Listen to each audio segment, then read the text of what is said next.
소록도 가는 길 84회. 겨울 방학 동안 종현이는 슬픔을 잊으려는 듯 일에 매달린다. 두 모자는 그렇게 일 속에 파묻히면서 지욱을 잃은 슬픔에서 벗어나려고 안간힘을 쓴다. 하루 종일 일에 매달리다 보면 하루해가 어떻게 저물어가는지 지나가 버리는 것이다.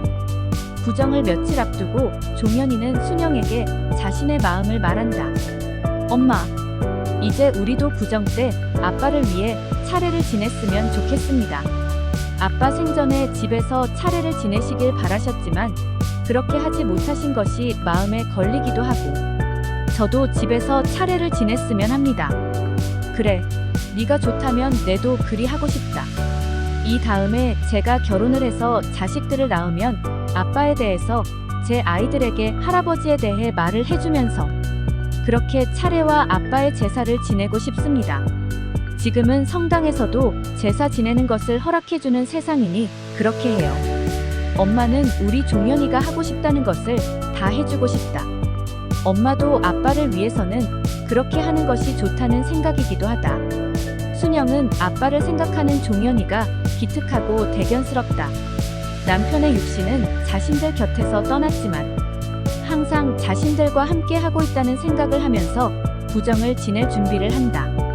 그동안 종현이는 외가에서 제사 지내는 것을 보아왔고 모든 서적을 통해서 차례를 지내는 것을 배운다. 이제는 능히 한 사람으로서 제 몫을 다하고자 하는 종현이다. 아빠가 안 계신 집에 자신이 아빠의 몫을 하며 엄마를 위해 최선을 다하면서 집안을 지켜야 한다는 생각이다.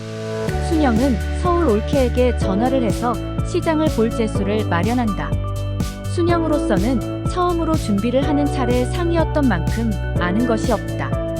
영숙은 그런 시누이를 위해 자세하게 설명을 하고 시장 보는 것을 일러준다. 삼색전과 삼색나물탕을 끓이는 것과 상에 올려놓을 과일과 밤 대추포와 여러 가지에 대해서 자세히 알려준다.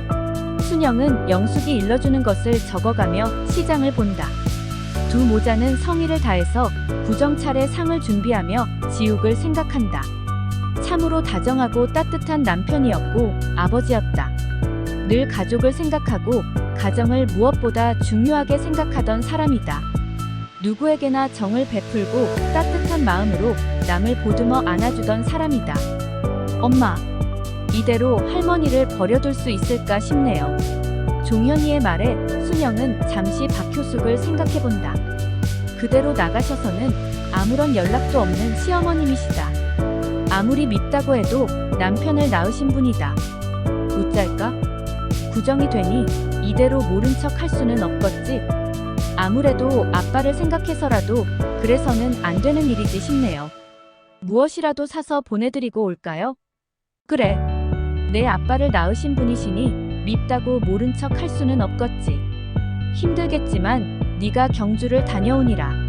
순영은 시어머님이 좋아하시는 갈비와 과일을 준비해서 종현이를 은빈의 집으로 보낸다. 종현이 역시 그러는 것이 당연하다고 생각을 한다.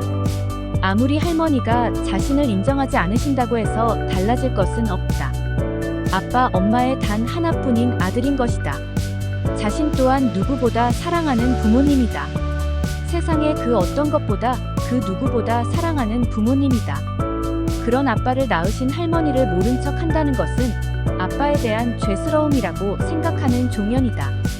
종현이가 갈비와 과일을 가지고 들어서자 박효숙은 심통이 난 얼굴이다. 내가 여기는 웬일이냐? 할머니, 어머니가 보내신 것입니다. 박효숙은 종현이의 손에 들려진 것들을 받아 풀어본다. 갈비가 꽤나 많은 것을 보고 나서야 얼굴에 웃음을 짓는다. 왜? 그래도 이 늙은 것이 걸렸다더냐? 아무도 없고 박효숙만 집을 지키고 있는지 사람이 보이지 않는다. 저 그만 가보겠습니다. 알았다. 종현이는 인사를 하고 그 집을 나선다. 안 그래도 박효숙은 아침에 송인태로부터 심한 타박을 듣고 기분이 우울하던 차였다. 자신이 있음으로 해서 늘 싸우고 집안이 시끄럽다. 사위는 어디든지 내보내라고 하고 딸인 미주마저 양로원을 알아본다고 하는 말에 박효숙은 죽을 맛이다. 어디든 갈 곳이 있다면 당장이라도 가고 싶은 심정이다. 노골적으로 싫어하고 있는 딸과 사위의 눈치가 보여. 하루에도 12번씩은 보따리를 싸서 나가고 싶지만 어디든 갈 곳이 없다. 이제 나이가 많아 어디라도 일자리를 찾을 수도 없다. 미주는 엄마가 와 있고 나서는 남편과의 싸움이 지겹기도 하고 당장 내 식구 입에 풀칠하는 것이 급하다 보니 다시 식당에 일을 나간다. 송인태 역시 공사장에 일을 나간다. 무엇보다 단칸방의 좁은 곳에서 장모를 모셔야 한다는 것이 송인태로서는 불만이고 달갑지 않는 일이다. 그렇다고 다시 노인네를 그곳으로 보낼 수는 없다고 생각하면서 어떻게 하든 어디로든지 보내야겠다는 생각을 하지만 아무 곳에도 보낼 곳이 없다. 송인태는 매일 술을 마시고 들어와 싸움을 건다. 박효숙은 자신 때문에 미주가 힘들게 살아야 한다는 것을 알고 있지만 어디든지 갈 곳이 없는 박효숙으로서는 매일 그런 전쟁을 보고만 있다. 수중에 가진 돈도 없다. 먹는 것이라고는 김치와 된장뿐이다. 속이 허하고 늘 먹는 것만 생각이 난다. 그 흔하고 흔하던 계란 하나를 구경할 수도 없다. 마음대로 할 수만 있다면 이젠 그만 살았으면 싶다. 박효숙은 종현이가 가지고 온 과일을 하나 꺼내어 우적우적 깨물어 먹는다. 구정이 코앞인데도 이 집에서는 그런 것은 상관없다. 매일 그날 살아가는 것이 힘겨운 집에서는 구정이라고 특별한 날이 아니고 여느 때와 다름없이 그저 김치 쪽에 된장이면 그만이다. 그런 박효숙이 갈비와 과일을 보니 눈이 돌아간다. 이것만으로도 당분간은 사위의 눈치를 면할 수 있게 된 것이다. 송인태 역시 순영이 보냈다는 갈비와 과일을 보니 눈이 크게 떠진다. 참으로 생각하지 않았던 일이었다. 미주 또한 갈비와 과일에 마음이 흡족해진다. 그들은 그렇게 잠시나마 마음이 흡족해지면서 만족스럽다는 표정이다. 미주는 그래도 아직 엄마를 생각하고 있다는 것을 생각하니 순영의 마음이 고맙기도 했지만 어떻게 하면 엄마를 다시 그곳에 보낼 수 있을까를 생각하게 만든다. 엄마, 그러지 말고 그 집으로 다시 들어가. 얘가 지금 무슨 말을 하고 있어? 내가 그렇게 하고 나와서 어떻게 다시 그 집으로 들어가? 우리 지우기가 있기를 하니 누가 반긴다고 그래? 그래도 이렇게 엄마를 생각하고 이런 것을 사보냈잖아. 엄마가 다시 들어간다고 또다시 내쫓기야 하겠어? 모르는 소리 하지 마라. 종현이가 우리 지우기 핏줄이라면 나도 그렇게 당하고 나오지는 않는다. 그렇지만 이젠 나하고는 아무런 상관도 없는 사람들이다. 더 이상 내가 무슨 염치로 거기를 들어간다는 말이냐? 그럼 어떡해? 나도 이제는 엄마를 함께 모시고 살 수도 없는데 어떻게 하라고? 방이 두 칸만 되어도 은비 아빠하고 싸움을 하더라도 어떻게 살아갈 수가 있다고 하지만 생각을 해봐. 은비 아빠만 나쁘다고 할 수 없잖아. 에효, 정말 내가 엄마 때문에 못 살겠어. 차라리 내가 어서 죽었으면 좋겠다.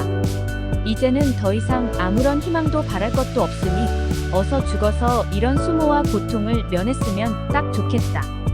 그들이 그러고 있을 때 순영과 종현이는 정성을 다해서 차례 상을 준비한다. 종현이는 차례를 지내는 법을 전화통화를 해 외삼촌에게 배우고 책을 본다. 설날 이른 아침 두 모자는 정성을 다해서 차례 상을 차린다. 정성껏 준비한 음식을 상에 올리고 차례를 지낸다. 종현 아버지, 당신도 보고 있지? 우리 종현이가 이렇게 당신을 위해서 차례를 지내고 있습니다. 아들의 모습이 보이니까. 순영도 술잔을 들이며 말을 한다. 이자 우리도 종현이가 차례와 제사를 모신다고 하니 저승에서라도 배를 골치 않아도 되니 참말로 지도 마음이 흐뭇합니다. 차례가 끝나고 나서 정신애를 불러 함께 아침을 먹는다. 아침을 먹으면서 지욱에 대한 이야기가 주로 화제가 된다. 그들 모두는 지욱을 그리워하며 지욱에 대한 사랑으로 가슴이 아파온다. 이제 개학이 얼마 남지 않았지? 유민이 종현이를 보며 묻는다. 네. 이제 얼마 안 있으면 다시 서울로 돌아가야 하는데 마음이 무겁습니다. 엄마를 두고 혼자 올라갈 일이 걱정스럽지요. 종현아, 이 엄마는 내가 생각하는 것보다 약하지 않테이. 엄마는 이보다 더한 심한 일들을 수없이 넘기며 살아온 사람이라는 것을 네 모르나? 아무리 그래도 이제는 엄마도 나이도 드셨고 하는 일들이 너무 힘든 일이니 걱정스럽지요. 걱정하지 말거라. 안 그래도 네가 올라가면 사람을 더 쓸 생각이다. 아빠가 하던 일을 이제는 내 혼자 해야 하니 사람을 더 쓰고 내사 뒷일을 감당해야만 하니라. 아무리 그런다고 해도 양계장을 하시는 것은 너무 힘든 일입니다. 제가 졸업을 하고 나면 그때는 서울로 모시고 올라가겠습니다. 내 걱정을 하지 말거라. 난 내 아들에게 짐이 되어 살고픈 마음이 없다.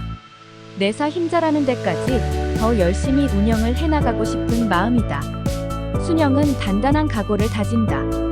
이곳은 남편의 모든 열정과 혼이 담긴 곳이다. 자신의 일신을 편안하게 살려고 이곳을 떠날 수는 없는 일이라 생각한다. 남편의 혼이 잠들어 있는 이곳에 자신도 잠들고 싶다는 생각을 한다. 이곳은 떠날 수가 없는 곳이다. 누가 뭐라고 해도 순영으로서는 지옥과 맨주먹으로 들어와 하나씩 일구어 나간 곳이고 남편이 잠들어 있는 곳이다. 순영은 남편의 영혼이 잠든 이곳에서 남편의 영혼과 함께 열심히 일을 하면서 늘 남편과 함께 살고 있는 느낌을 지울 수가 없다. 구정도 지나고 이제 종현이가 서울로 올라가야 할 때였다. 그러나 종현이는 엄마를 혼자 두고 떠난다는 것이 마음이 무겁다. 종현아, 엄마는 절대로 혼자가 아니야. 늘 아빠와 함께 살고 있다 아이가. 아빠는 언제고 엄마 곁을 떠나지 못하는 사람인기라. 엄마, 그것은 정신적인 문제고 현실은 엄마 곁에 아무도 없이 혼자서 이곳을 지키며 힘든 일을 해내시는 것입니다. 아들이 되어 엄마가 그렇게 고생을 하시는 것이 어떻게 아무렇지도 않을 수가 있어요? 내는 이 일이 즐겁다.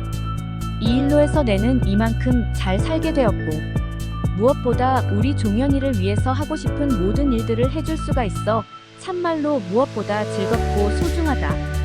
우리 아들이 더 많은 공부를 해서 이 사회에 아주 필요한 그런 사람이 된다카면 엄마는 더 이상 바랄 것이 없다. 종현은 순영을 꼭 끌어안는다. 엄마, 사랑해요. 엄마의 이 모습, 엄마의 뭉클어진 손과 발 사랑합니다. 오야, 내도 우리 종현이가 있어 더욱 힘을 내고 하늘에서도 늘 아버지가 내를 도와주고 항상 떠나지 않을 거이다. 아무런 걱정을 하지 말고 공부를 열심히 하기만 바라는 엄마 마음 알제? 종현이는 개학을 하루 앞두고 무거운 발걸음으로 집을 떠난다. 순영은 그렇게 종현이를 떠나보내고 나서 사람을 더 고용한다. 그동안 정신애가 얼마나 부지런하게 일을 해주었는지 알은 더 많이 나오면서 할 일이 태산 같다. 이제 순영은 사료를 구입하는 문제와 병아리를 사들이는 문제 등 많은 외부의 일들이 산적하다. 그 일을 위해서라도 자신의 일손을 양계장 안에만 묶어둘 수 없다. 유여인은 혼자 있는 순영을 위해 함께 밥상을 차려놓는다. 순영은 이제 모든 것을 잊고 편안한 마음으로 일에 매달린다. 글 일양 이봉우 계속됩니다.